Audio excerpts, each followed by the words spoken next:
Olá, querido amigo, olá, querida amiga. Hoje Deus nos concede o presente de acordar, de respirar fundo, pois Ele é o doador da vida.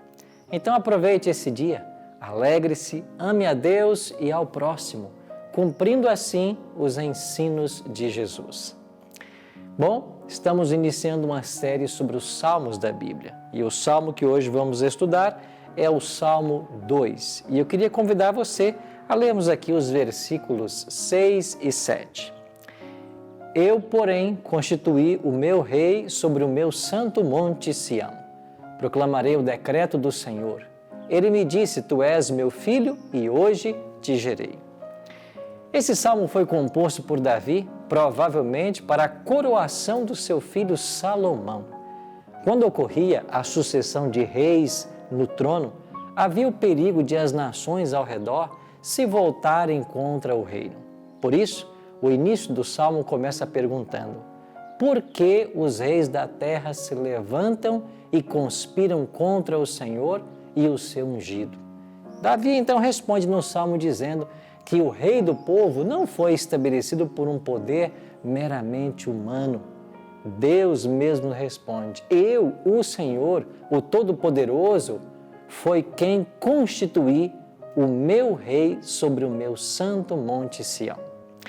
Mesmo que as nações não admitissem, foi Deus quem estabeleceu o novo rei da linhagem de Davi. Ele tinha essa autoridade. Por isso o Salmo 2 era sempre cantado na coroação do rei davídico. Mas o Salmo 2 tem um significado maior ainda. Ele se referia principalmente à coroação de Jesus Cristo como Rei do Universo. Você sabe, né? Quando Adão e Eva caíram em pecado, Satanás se autoproclamou o príncipe desse mundo. No deserto da tentação, ele queria que Cristo reconhecesse também sua autoridade sobre os reinos da terra e até ordenou que Jesus o adorasse. Você lembra desse episódio? Sim, Satanás é um ladrão e mentiroso. E hoje ele tenta fazer você acreditar que isso é verdade. Por meio da opressão, do engano, Satanás, ele quer que você se submeta às suas tentações. E ele tenta fazer isso porque ele sabe que não tem poder sobre você, a não ser, é claro, que você permita. É a Jesus Cristo que nós devemos adorar. É a Cristo que nós devemos obedecer e nos submeter. Ele deixou o seu trono, se tornou um homem semelhante a nós e nos salvou lá no Calvário. Ao morrer e ressuscitar, Jesus mostrou a autoridade para quebrar o domínio de Satanás. E ao subir ao céu, Jesus foi entronizado no trono celestial. Os apóstolos, em vários textos do Novo Testamento, referem-se a Jesus como o divino rei do universo.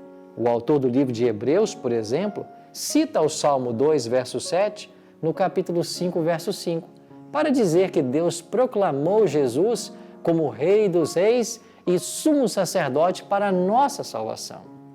Deus disse para Jesus: tu és meu filho e hoje te gerei. Isso não quer dizer que Deus tenha criado Jesus, mas ele está falando do momento que ele se torna rei, que ele é entronizado no céu. Isso quer dizer que eu e você somos filhos e filhas do rei. Quando olhamos para o cenário político e social do nosso mundo atual, parece que Deus foi mesmo esquecido, porque hoje as nações agem como se Jesus não fosse rei.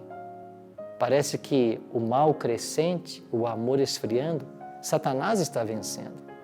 Mas se você ler o Salmo 2 inteiro, você vai perceber que o Rei dos Reis logo vai agir para destruir os poderes do mal, como se quebra um vaso de barro. Amigo, Jesus vai voltar para assumir o trono da terra. Então viveremos sua justiça e reinaremos com ele por toda a eternidade. Não se desespere, apenas espere. Você é filho e filha do Rei. Vamos orar? Pai querido, obrigado por esse grande privilégio de, em Cristo, sermos herdeiros de todos os bens celestiais.